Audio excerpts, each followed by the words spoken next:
Ini teman-teman, ini salah satu tempat favorit saya sebenarnya karena memang ini di mana saya banyak ngulak-ngulik, ngutak-ngatik ikan di sini.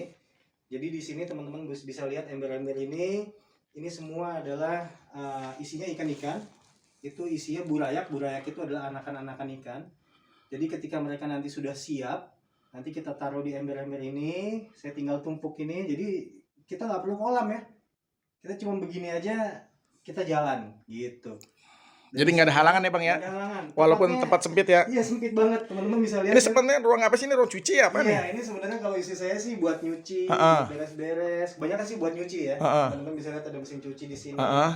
Tapi saya bilang ini space daripada kosong, kenapa nggak kita pakai gitu? Heeh. Kita pakai, saya pakai buat pembudidayaan ikan cupang. Nah, dari yang kecil-kecil ini, bayi-bayi ini, nanti kalau mereka sudah umur 1-2 bulan lah ya, 2 bulan atau 2 bulan setengah, mereka akan naik ke botol-botol. Ini dari bak yang ini? Ya, dari bak yang ini, nanti naik ke botol. Dari botol ini, kenapa mereka harus dipisahkan? Karena mereka adalah ikan teritorial. Ya, jadi ikan teritorial ini kenapa? Karena ketika mereka ngelihat sejenis mereka akan marah gitu. Mereka akan kalau bahasanya flaring. Nah, ketika mereka marah gitu, itu ngebangun dia punya ekor, dia punya warna mutasinya. Nah, kalau kita terus taruh di ember, mereka akan nggak akan mutasinya nggak akan sempurna gitu.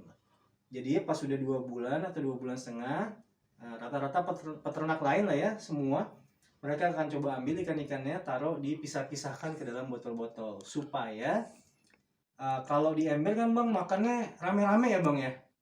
Kalau di sini kan kita kasih memang private buat dia doang gitu.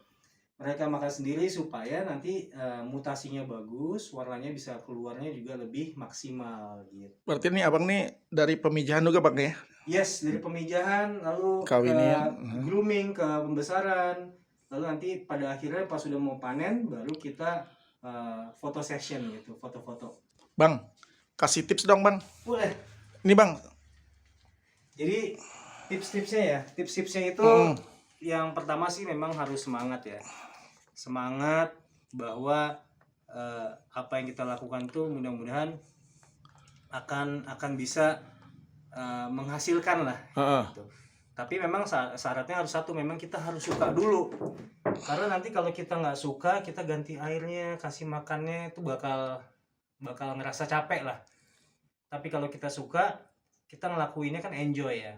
Nah, kalau kita sudah suka jadi hobi bisa jadi pemasukan, nah itu bakal lebih mantap lagi. Yang penting semangat, jangan kendor lah yang penting. Jangan dengerin misalnya yang lain, pensiun jelek ini, turun cupang. Ya kalau di lokal turun kita ke luar negeri gitu. Masih jalan banyak ya bang ya? Ya harus jalan. Kalau enggak ya stagnan kita kan, nggak berubah gitu. Jadi kalau Mano Beta, hai teman-teman, selamat datang di farm kecil saya. Saya di budidaya ikan cupang, khususnya di tipe FCCP. Jadi kalau di saya coba fokus saja di FCCP ini, tipe FCCP, dan saya coba pasarkannya ke pasar luar negeri. Gitu. Bang, ini cerita gimana sih bang?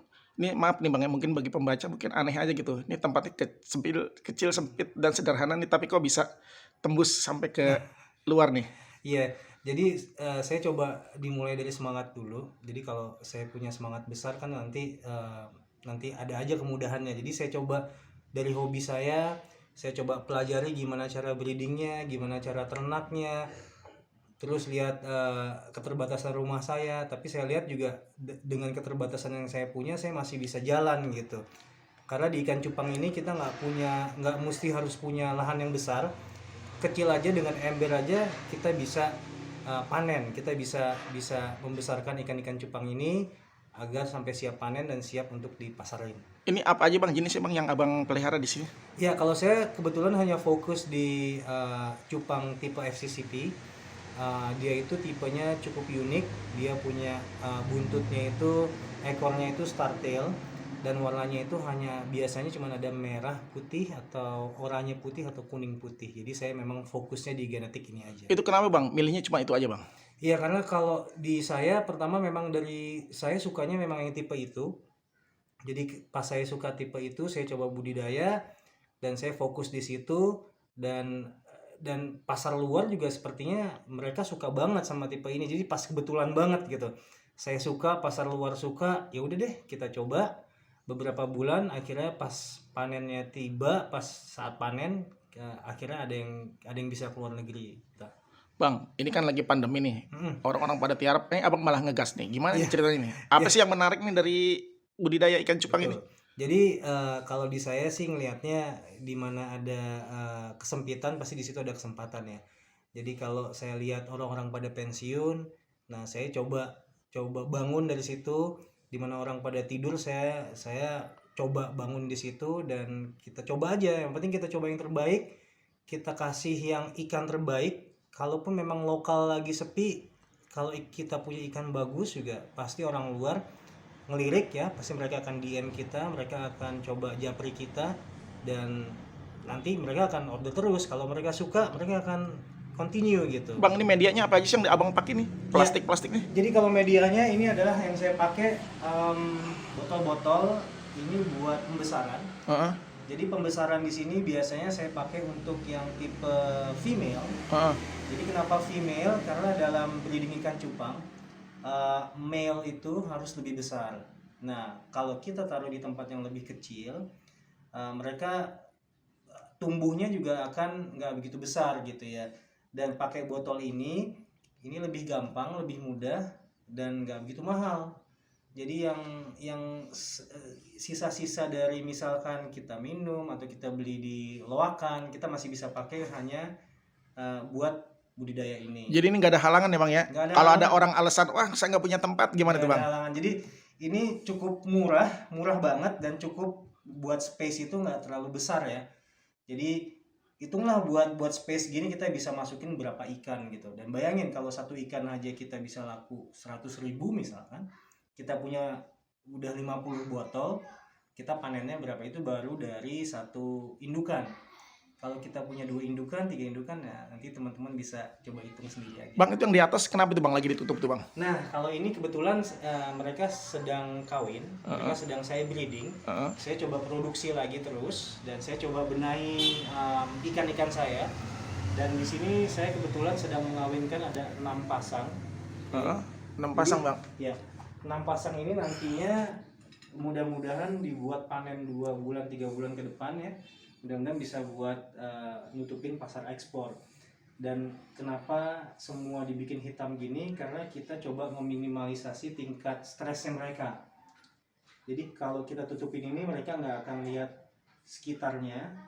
Karena kalau jantannya stres, dia akan bingung, dia akan makan telurnya gitu. Bang, ini ngomong-ngomong ceritanya gimana sih nih asal mulanya sampai abang bisa punya ilmu tentang percupangan ini? Jadi awalnya memang saya suka bang, saya suka ikan cupang. Belajar dari mana gitu? Iya, saya suka ikan cupang. Saya coba beli satu, terus pas saya udah beli satu, saya coba beli yang perempuannya, yang femalenya. Lalu saya coba, kalau cuma melihara kayaknya kurang seru ya gitu. Saya coba kawinin deh. Saya coba kawinin lah, udah jadi anakan gitu ya. Ilmunya saya dapat dari YouTube, dari teman-teman.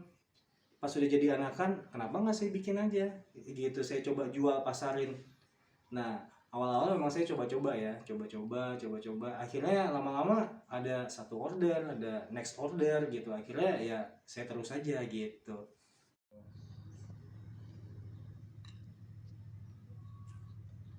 Apa jenis apa tuh bang? FCCP. Oh, yang tadi disukain di luar negeri ya? Keunikan apa sih bang CCP ini? Karena dia formnya dia punya bagus. Apa warna atau apa bang? Warnanya, ini videonya udah ada bang ya. Saya share ke keluarga saya boleh bang? Boleh.